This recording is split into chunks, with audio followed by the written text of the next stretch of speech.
আজকে ক্লাস 12 এর যে জিনিসটা আমি পড়াবো সেটা হচ্ছে কারেন্ট ইলেকট্রিসিটিতে কন্টিনিউ করছিলাম। আগের দিন আমাদের কার্চফটা পড়েছিলাম, হুইস্টন ব্রিজ পড়িয়েছিলাম। আজকে যেটা পড়বো সেটা হচ্ছে পোটেনশিওমিটার অ্যান্ড ইটস অ্যাপ্লিকেশন।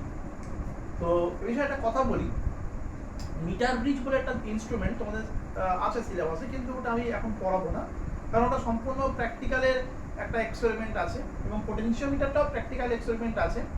তো যখন প্র্যাকটিক্যাল রুমে যাবে তোমরা, তখন সেই মিটার ব্রিজ সম্পর্কে তোমাদের ধারণাটা জন্মাবে এবং সেটা জানলেই তোমরা মিটার ব্রিজ সংক্রান্ত নিউমেরিক্যাল সলভ করতে পারবে।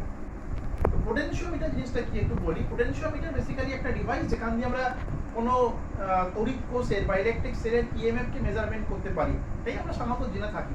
কিন্তু এটা ছাড়াও পোটেনশিওমিটারকে আমরা অনেকগুলো কাজে ব্যবহার করতে পারি।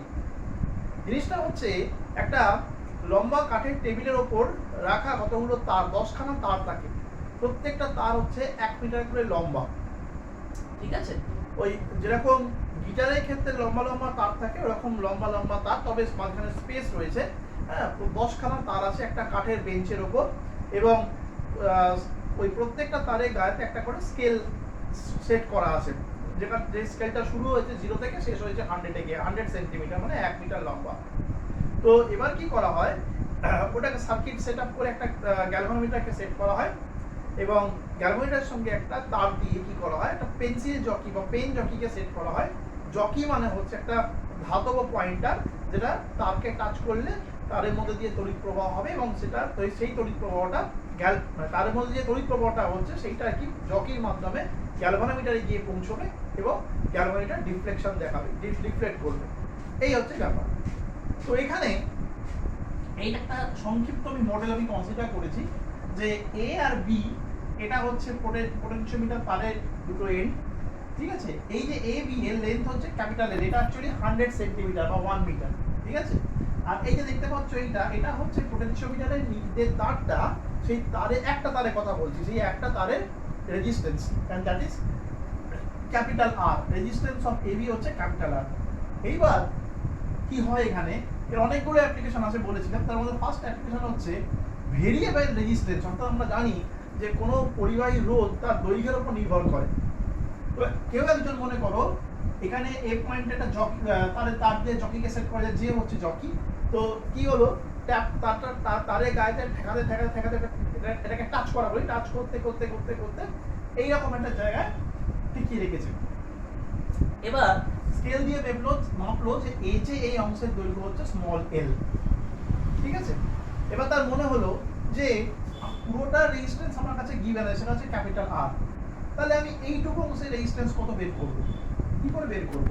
মনে করলাম যে রেজিস্ট্যান্স অফ এই যে ইকুয়াল টু স্মল আর, যে এই যে অংশের রোধ হচ্ছে স্মল আর। তাহলে আমরা কি জানি, আমরা জানি ছোটবেলা মানে ক্লাস 10-এও পড়েছি এবং 12-এও দেখেছি, সেটা হচ্ছে আর proportional to by length L. রোধ কি করে, এটাকে আর ড্যাশ লিখছি, হ্যাঁ, এটাকে এল ড্যাশ লিখছি, মানে এর সাথে গুলিয়ে ফেলো না, যে রেজিস্ট্যান্স লেন্থের উপর ডিপেন্ড করে, মানে লেন্থের সঙ্গে সমানুপাতিক। তো সেই ভিত্তিতে আমরা লিখতে পারি capital R by small R equal to capital L by small l. therefore small r equal to হচ্ছে small l by capital L into capital R. so this is the formula. আমার কাছে ক্যাপিটাল এলটা গিভেন আছে 100 centimetre, জানি আমি। Capital আরটাও given আছে, তারেরও given থাকবে।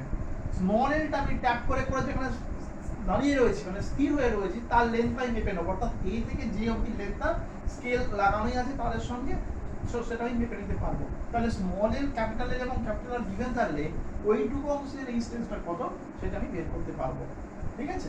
এই ফর্মুলাটা ভালো করে দেখে নাও, এটা আমাদের কাজে লাগবে। তাহলে পোটেনশিওমিটারের একটা ইউজ এখানে আমরা দেখতে পেলাম, সেটা হচ্ছে যে পোটেনশিওমিটারের সাহায্যে একটা তারের বিভিন্ন অংশের রেজিস্ট্যান্সকে আমরা ডিটারমিন করতে পারি, ঠিক আছে? নেক্সট যেটা আমরা ইউজ করব, আচ্ছা একটা কথা বলি, এইটা এমন একটা জায়গা যেখানে প্রত্যেকটা ধাপে যে সম্পর্কগুলো আসছে সেই সম্পর্কটা পরের ধাপে আমাদের কাজে লাগাতে হবে, এটা হচ্ছে ঘটনা। দেখো এখান থেকে এই সম্পর্কটা পেয়েছি, এটা মাথায় রেখে দেবে, আমি সাইডে লিখে রাখছি। 1 নম্বর রিলেশন যেটা পেলাম, small R equal to small L by capital L into R, এটা আমাদের কাজে লাগবে। দেখ এইবার কি করা হচ্ছে, এই সার্কিটের সাথে তারের যে দুটো এন্ড, তার সাথে আমি একটা সেলকে কানেক্ট করছি, ইলেকট্রিক সেলকে কানেক্ট করছি, যার ইএমএফ হচ্ছে ক্যাপিটাল ই।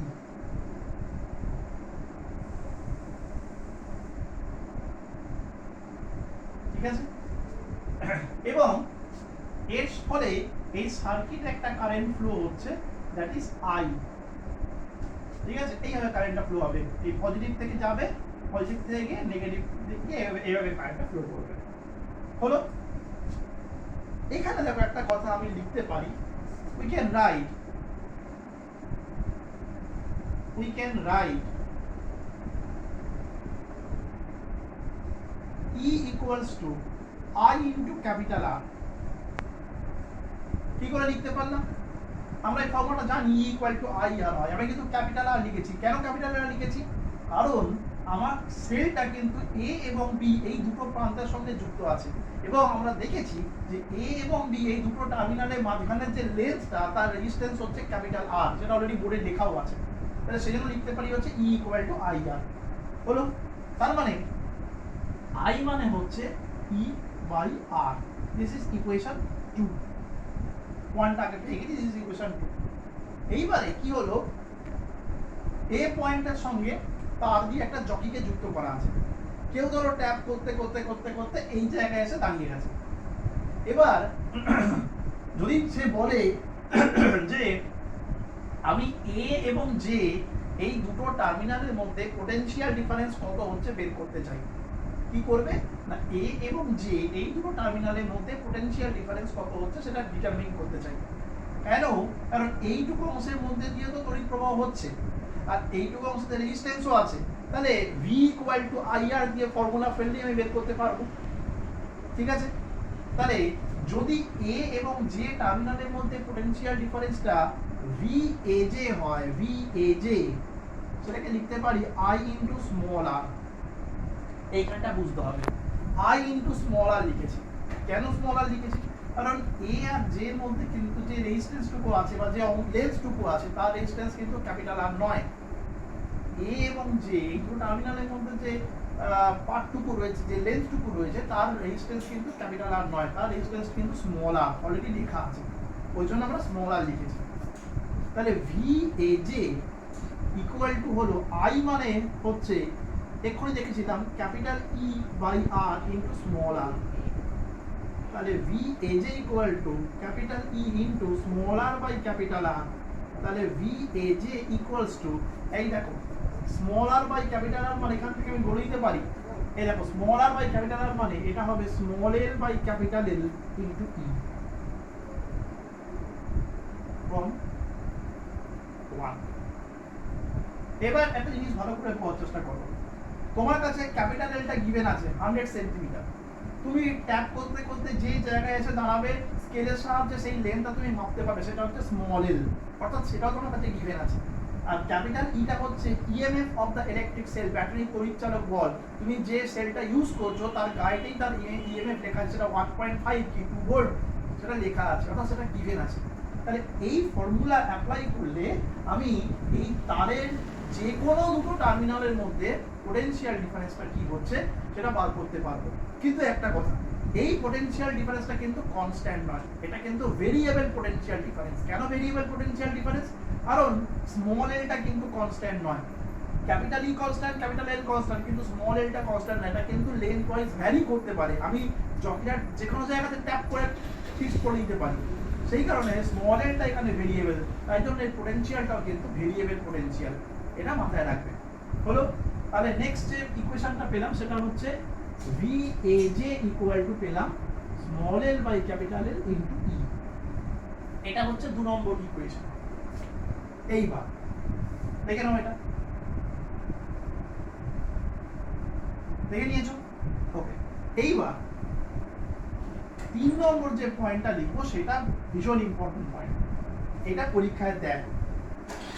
এতক্ষণ অবধি আমরা যেটা আমরা লিখলাম বা বের করলাম, প্রথমটা বের করেছি হচ্ছে পোটেনশিওমিটারের সাহায্যে কি করে মানে তারের লেন্থ ওয়াইজ রেজিস্ট্যান্সকে ডিটারমিন করতে পারি। সেকেন্ড দেখলাম হচ্ছে ওই পোটেনশিওমিটারের সাহায্যে তারের লেন্থ ওয়াইজ কি করে আমি পোটেনশিয়ালটাকে বের করতে পারি, টার্মিনাল পোটেনশিয়ালটা। 3 নম্বর যেটা করবো সেটা ভীষণ ইম্পর্টেন্ট, পরীক্ষা আসার মতো পয়েন্ট এটা, সেটা হচ্ছে determination of EMF of an electric cell with the help of potentiometer বা বাই ইউজিং পোটেনশিওমিটার। যে পোটেনশিওমিটার ব্যবহার করে বা পোটেনশিওমিটারের সাহায্যে একটা তড়িৎ কোষের তড়িৎ চালক বল কি করে বের করব, এটা কিন্তু পরীক্ষায় আসে, ভীষণ ইম্পর্টেন্ট এই কোশ্চেনটা। এক্ষেত্রে কি করতে হবে, তোমাকে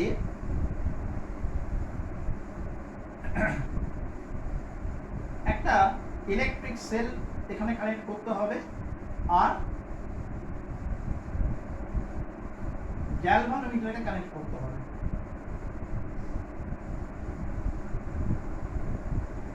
এটা হচ্ছে জি, এটা হচ্ছে ই নট। ই নটটা আমার কাছে আননোন। খেয়াল রাখতে হবে যে এই প্রবাহটা যেন মুখোমুখি হয়, মানে বিপরীতমুখী হয়। এটা যদি I1 হয় তাহলে এটা হবে হচ্ছে I2, এটা বিপরীতমুখী হতে হবে প্রবাহটাকে। হলো বিষয়টা কি হচ্ছে ভালো করে শোনো। এখানে গ্যালভানোমিটারকে সেট করা আছে। এবার কি হচ্ছে, জকিটাকে ট্যাপ করছি বিভিন্ন লেন্থ, এই যে এবি লেন্থের বিভিন্ন অংশে আমি ট্যাপ করছি। ট্যাপ করতে করতে দেখা গেল যে এই অংশটা এসে, মনে করো এটা হচ্ছে এজে, এই যে পয়েন্টে এসে গ্যালভানোমিটারে কোনো ডিফ্লেকশন দেখাচ্ছে না। এইটা ভালো করে বুঝতে হবে। আমি কিন্তু প্রথমে কি করছি, তারের একদম এই জকিটাকে এখানে তুলে এ থেকে টাচ করতে করতে করতে করতে নিচের দিকে নামছি, বা বি থেকে টাচ করতে করতে উপরের দিকে উঠছি। মনে রাখবেন যে কোনো একটা প্রান্ত থেকে টাচ করতে করতে হয় উপর থেকে নিচে নামা হয় বা নিচ থেকে উপরে ওঠা হয়। এবার টাচ করছি, দেখা যাচ্ছে গ্যালভানোমিটার ডিফ্লেকশন দিচ্ছে, টাচ করছি ডিফ্লেকশন দিচ্ছে, টাচ করছি ডিফ্লেকশন দিচ্ছে। ঠিক আছে, এরকম হতে হতে দেখা গেল একটা লেন্থে, এটা ভালো করে শোনো, মনে করো 45 সেন্টিমিটার লেন্থে গ্যালভানোমিটারের ডিফ্লেকশনটা তোমার দিল হচ্ছে ডান দিকে, whereas 50 সেন্টিমিটার লেন্থে গ্যালভানোমিটারের ডিফ্লেকশনটা দিল হচ্ছে বাঁ দিকে। অর্থাৎ ডিফ্লেকশনের ডিরেকশন চেঞ্জ হয়ে গেছে। তার মানে নাল পয়েন্টটা, যেটা আমি আগে থেকে বলেছিলাম, যেখানে নাল পয়েন্ট হিসেব করতে হয়, নাল পয়েন্টটা অর্থাৎ ফিক্স, যেখানে প্রবাহ হবে না গ্যালভানোমিটারের মধ্যে দিয়ে, সেই নাল পয়েন্টটা ওই 45 সেন্টিমিটার থেকে 50 সেন্টিমিটারের ভেতরেই কোনো একটা জায়গাতে আছে। তখন কি করতে হবে, তোমাকে ধীরে ধীরে ওই 45 থেকে ট্যাপ করতে করতে করতে করতে তোমাকে নিয়ে যাবে 50-এর দিকে। ধরা যাক 48 সেন্টিমিটারে গিয়ে আমি নাল পয়েন্ট পেলাম, অর্থাৎ গ্যালভানোমিটারের মধ্যে কোনো ডিফ্লেকশন হচ্ছে না। তার মানে এই সার্কিটের মধ্যে দুটো কারেন্ট যাচ্ছে, I1 এবং I2, এরা পরস্পর সমান এবং বিপরীতমুখী। অবশ্যই সমান এবং বিপরীতমুখী। বিপরীতমুখী করার জন্যই কিন্তু সেলটাকে এইভাবে কানেক্ট করা আছে, একই দিকে কানেক্ট করা হয়েছে এইভাবে। হলো বেশ। তাহলে I2 যেটা পাচ্ছি, I2 টা কারেন্টটা এসছে কি জন্য, এই সেলটার জন্য এসছে। তাহলে দা current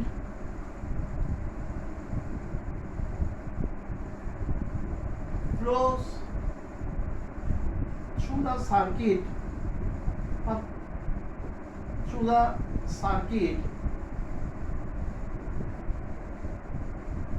due to the cell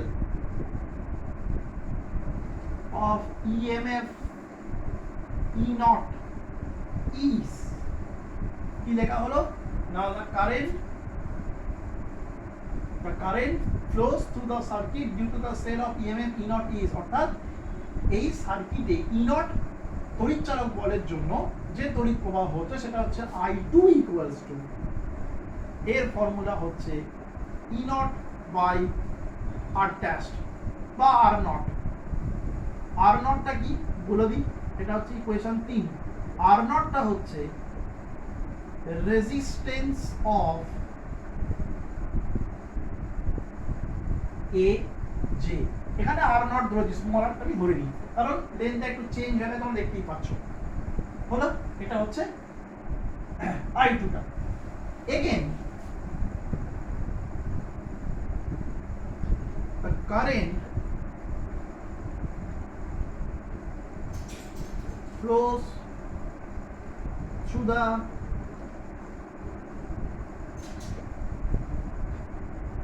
circuit due to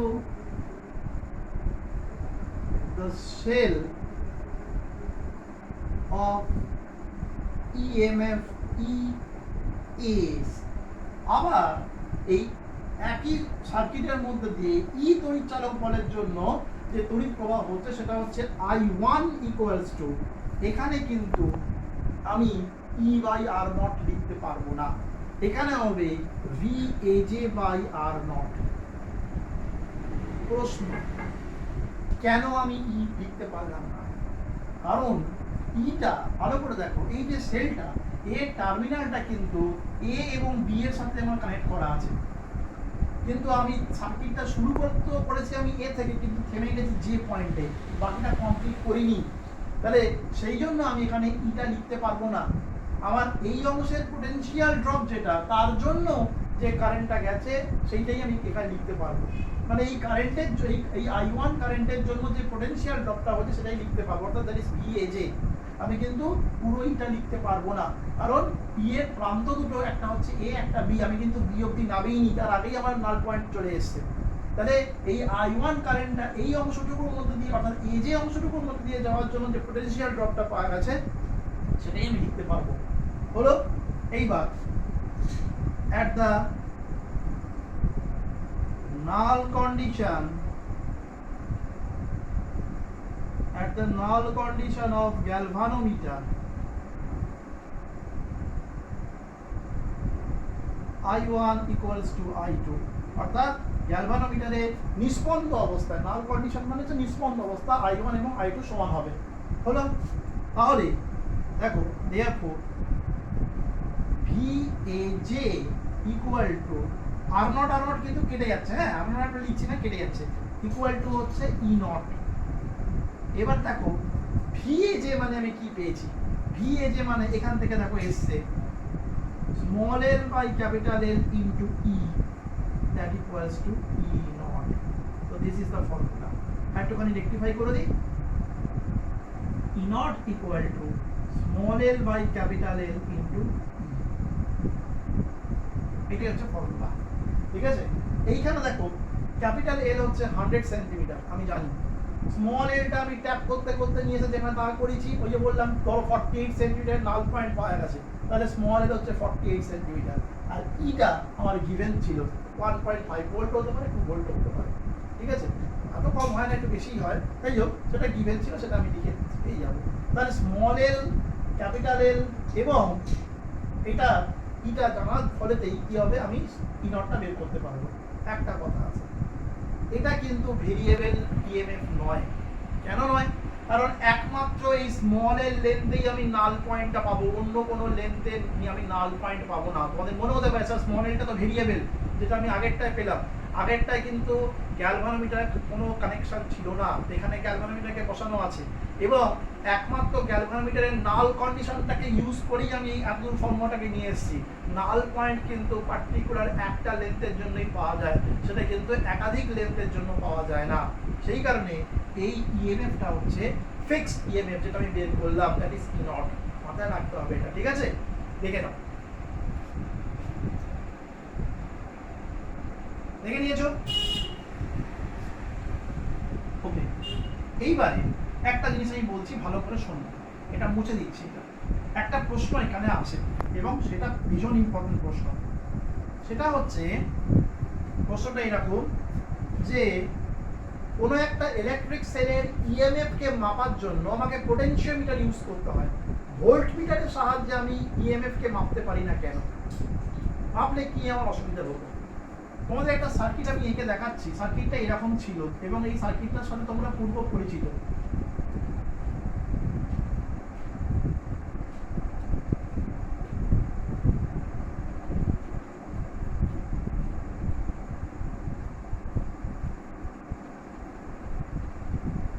এইটা ছিল হচ্ছে সার্কিট, ঠিক আছে? এইখানে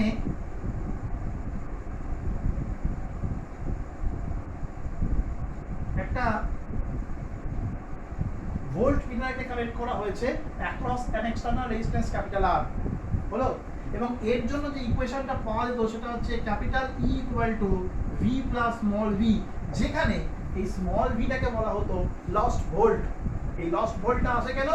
এই স্মল ভিটা হচ্ছে I ইনটু স্মল r, ব্যাটারির ইন্টারনাল রেজিস্ট্যান্সের জন্য আসে, হলো? এইবার V ইকুয়াল টু E হতে গেলে তাহলে স্মল ভিটাকে 0 হতে হবে। স্মল ভিটাকে 0 হওয়ার অর্থ হচ্ছে হয় আইটাকে 0 হতে হবে অথবা আরটাকে 0 হতে হবে। আইটা তো 0 হওয়া সম্ভব নয়, তাহলে আই 0 হলে সার্কিটের মধ্যে কোনো কারেন্টই যাবে না, তাহলে আমি পোটেনশিয়ালটা মাপবো কি করে? মাপা যাবে না। তাহলে স্মল আরটাকে জিরো হতে হবে। স্মল আরটা ছিল হচ্ছে ব্যাটারি ইন্টারনাল রেজিস্ট্যান্স, সেটা কখনো জিরো হতে পারে না, কোনোদিনই পারে না। তাহলে প্রশ্ন হচ্ছে স্যার এখানে কি ইন্টারনাল রেজিস্ট্যান্স নেই? হ্যাঁ, এখানেও ইন্টারনাল রেজিস্ট্যান্স আছে, কিন্তু এখানে ইন্টারনাল রেজিস্ট্যান্স থাকা সত্ত্বেও আমি কি করেছি, দুটো সেলকে ইউজ করে এমন একটা ব্যবস্থা সৃষ্টি করেছি যেখানে দুটো কারেন্ট পরস্পর সমান এবং বিপরীতমুখী। সেই ব্যবস্থাটা কিন্তু এই জায়গায় কোথাও নেই, যেটা এইখানে আছে, যে দুটো কারেন্ট পরস্পর সমান এবং বিপরীতমুখী হওয়াতেই গ্যালভানোমিটারের নাল কন্ডিশনটা এসে হাজির হয়েছে, যেটা কিন্তু এইখান থেকে বের করা সম্ভব, অর্থাৎ পোটেনশিওমিটার ইউজ করে এটা বের করা সম্ভব, whereas এই ব্যবস্থার সাহায্যে এটা বের করা সম্ভবপর নয়। সেই কারণেই পোটেনশিওমিটারের সাহায্যেই তড়িৎ কোষের তড়িৎ চালক বল মাপা যাবে, কিন্তু ভোল্টমিটারের সাহায্যে মাপা যাবে না। এটা কিন্তু ভীষণ ইম্পর্টেন্ট কোশ্চেন, এবং এটা কিন্তু এইভাবেই ব্যাখ্যা করতে হবে। হলো, তাহলে এইগুলো আমরা দেখে নিলাম। এবার আমাদের শেষ যে টপিকটা আছে সেটা আমরা আলোচনা করব, সেটা হচ্ছে তার আগে এই যে কনক্লুশনটা পেলাম সেটা একটু লিখে নিই। এই কনক্লুশনটা ছিল হচ্ছে E not equal to small l by capital L E, এটাই কনক্লুশনটা আমরা পেলাম। হলো, এইবার লাস্ট যেটা আমি বের করব সেটা হচ্ছে মেজারমেন্ট অফ ইন্টারনাল রেজিস্ট্যান্স। এই যে ইন্টারনাল রেজিস্ট্যান্সের কথাটা বললাম, measurement of internal resistance of an electric cell by using potentiometer, অর্থাৎ পোটেনশিওমিটারের সাহায্যে কোনো তড়িৎ কোষের আমি অভ্যন্তরীণ রোধকে কিভাবে ব্যবহার করতে পারি বা নির্ণয় করতে পারি। দেখো, এটার জন্য কি করতে হবে, এই একই সার্কিট থাকবে, এখানে স্মল আর দিলাম, এটা একটা কি চাবি, আর এখানে একটা এক্সটার্নাল রেজিস্ট্যান্স দিলাম।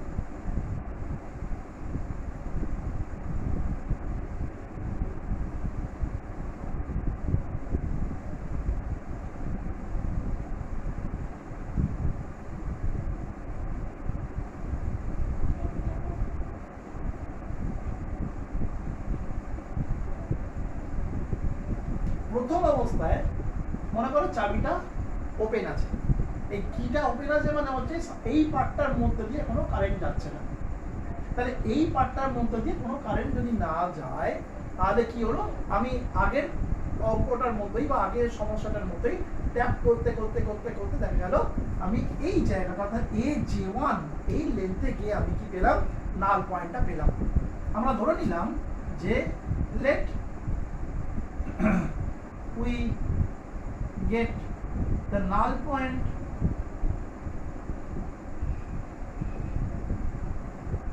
of galvanometer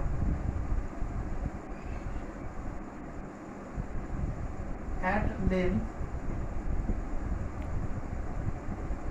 AJ1 and that is L1, যে এই লেন্থটা L1, এটার জন্য আমি নাল পয়েন্ট পেলাম। এবং therefore we can write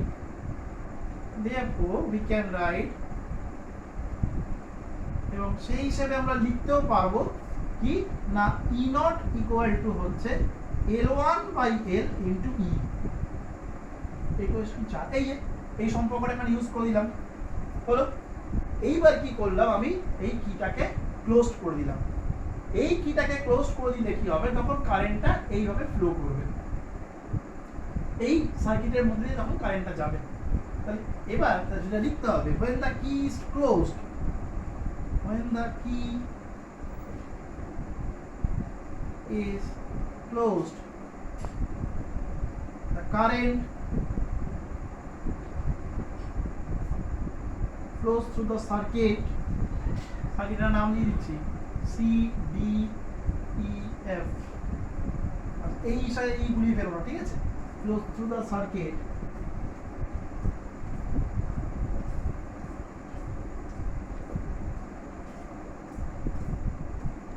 CDEFC is I2 equals to, এখান থেকে তো I2 ই যাবে, E divided by এটা,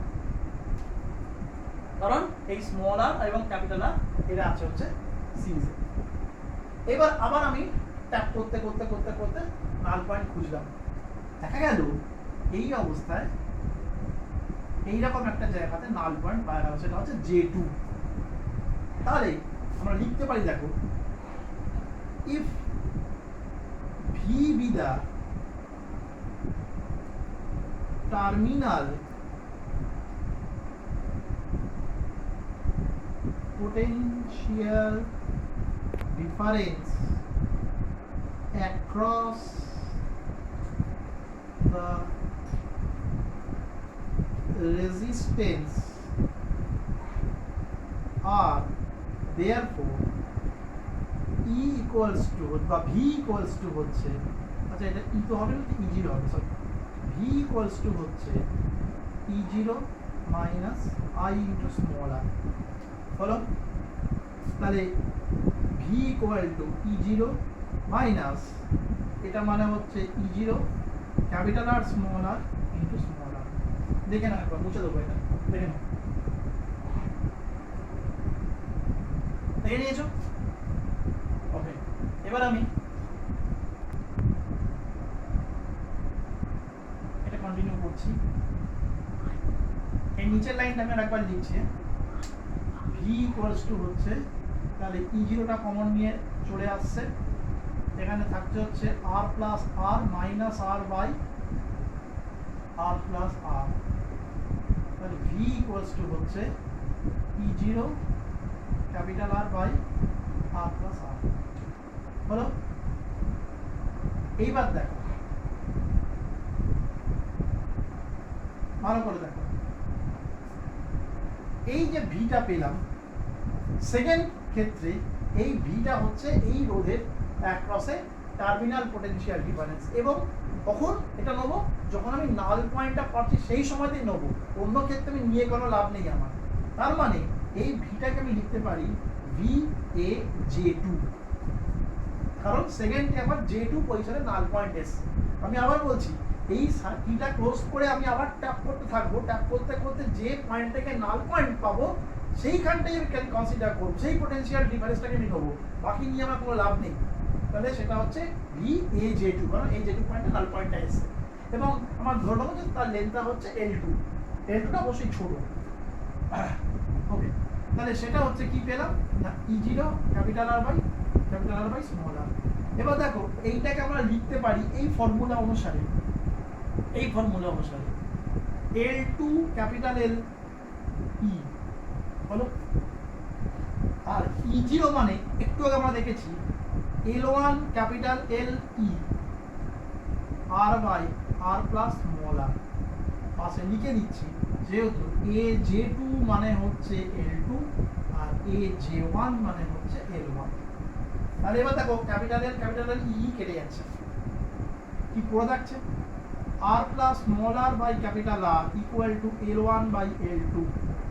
তাহলে 1 plus small r by capital R equal to L1 by L2।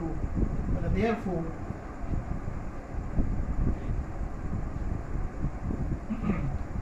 small r equal to capital R into L1 by L2 minus 1.